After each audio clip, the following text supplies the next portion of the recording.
Baiklah, pertama saya ucapkan selamat malam kepada Ibu pengampu mata kuliah Fisika Modern. Di sini saya akan mempresentasikan masalah gelombang de Broglie dan difraksi partikel. Kita mulai slide pertama.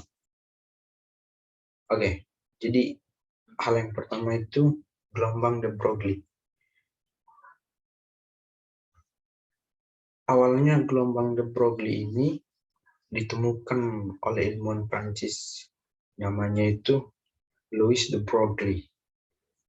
Beliau mengatakan begini, bahwa cahaya dapat dipandang sebagai partikel yang memancarkan panjang gelombang tertentu dengan persamaan yang kemudian dikenal dengan panjang gelombang tertentu berdasarkan momentum cahaya atau momentum foton.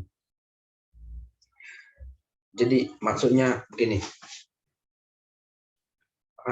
partikel itu pada mekanika kuantum terdiri dari dua sifat. Itu dapat bersifat sebagai partikel, yang kedua dapat bersifat sebagai cahaya. Nah, Louis de Broglie hanya menyempurnakan saja. Dia membagi dua konsep dasar tersebut menjadi konsep momentum cahaya dan momentum foton. Artinya, de Broglie di sini menganalisis besaran momentum selain besaran atau parameter lainnya. Aplikasi gelombang de Broglie banyak ditemukan pada tabung percobaan sinar X dan efek fotolistrik di balik peristiwa dualisme gelombang partikel tersebut. Baik, saya lanjut ke slide nomor 2.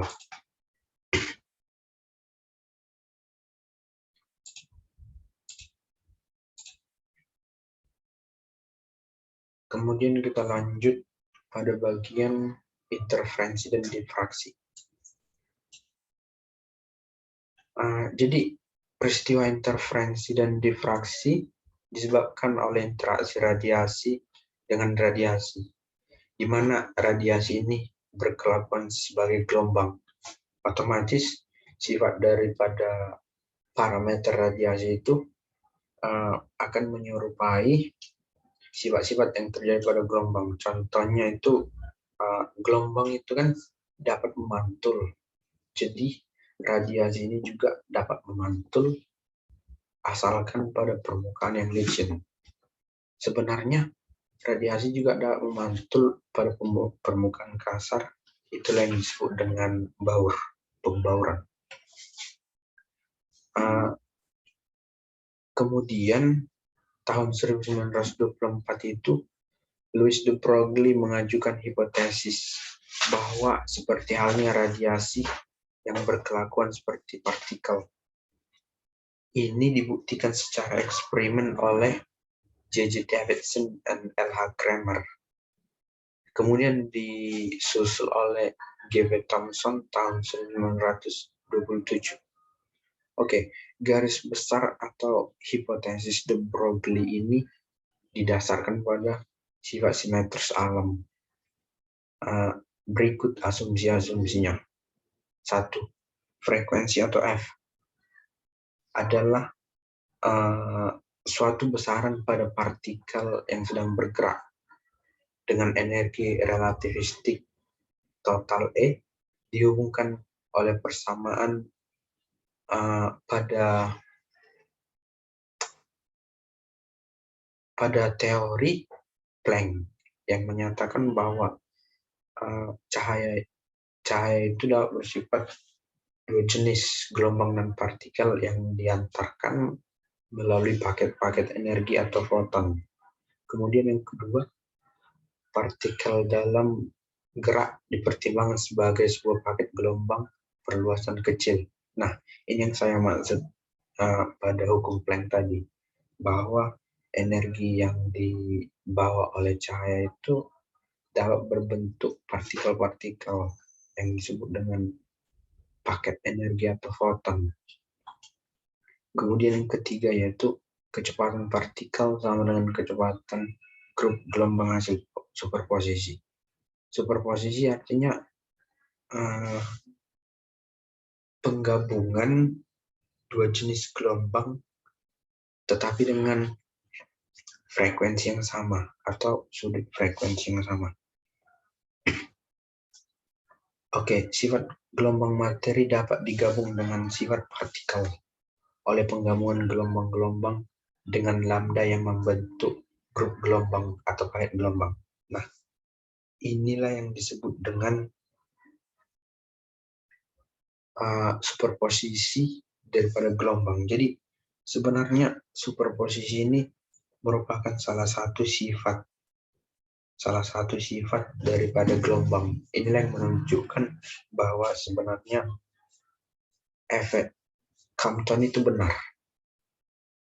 Gelombang itu bersuperposisi. Kemudian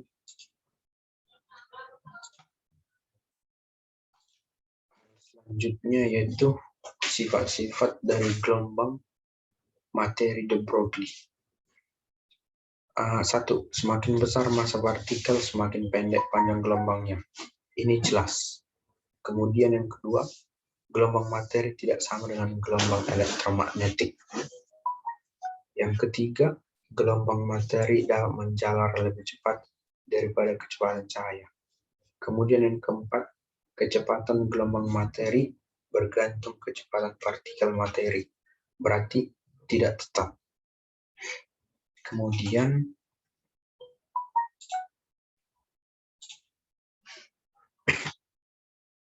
saya lanjut pada bagian difraksi partikel ya. Oke, difraksi partikel. Secara garis besarnya, difraksi partikel itu adalah kecenderungan gelombang yang dipancarkan dari sumber melewati celah yang terbatas untuk menyebar ketika merambat. Menurut prinsip Huygens, setiap titik pada front gelombang cahaya dapat dianggap sebagai sumber sekunder gelombang bola. Gelombang ini merambat keluar dengan kecepatan karakteristik gelombang. Gelombang yang dipancarkan oleh semua titik pada muka gelombang mengganggu satu sama lain untuk menghasilkan gelombang berjalan, dan ini akan menyebabkan superposisi pula. Inilah yang disebut dengan prinsip Huygens. Kemudian lanjut ke difraksi partikelnya.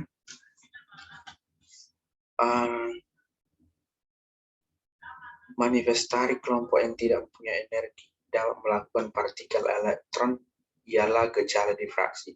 Ini jelas. Tahun 1927, Davidson dan Garment di Amerika Serikat dan G.B. Thomson di Inggris secara bebas meyakinkan hipotesis de Broglie dengan menunjukkan reaksi bila berkas itu dihamburkan oleh kisi atom yang teratur dari suatu kristal kita. Maka eksperimen atau garis besar daripada difraksi partikel tersebut dapat ditafsirkan secara langsung walaupun memang tidak akurat. Jadi intinya difraksi partikel itu salah satu sifat partikel juga, dan fungsinya itu berkaitan dengan superposisi partikel atau superposisi gelombang. Baiklah, demikian presentasi saya malam hari ini. Apabila terdapat kesalahan kata atau bahasa pada tutur kata saya, mohon dimaafkan. Selamat malam saya ucapkan kepada Ibu. Terima kasih.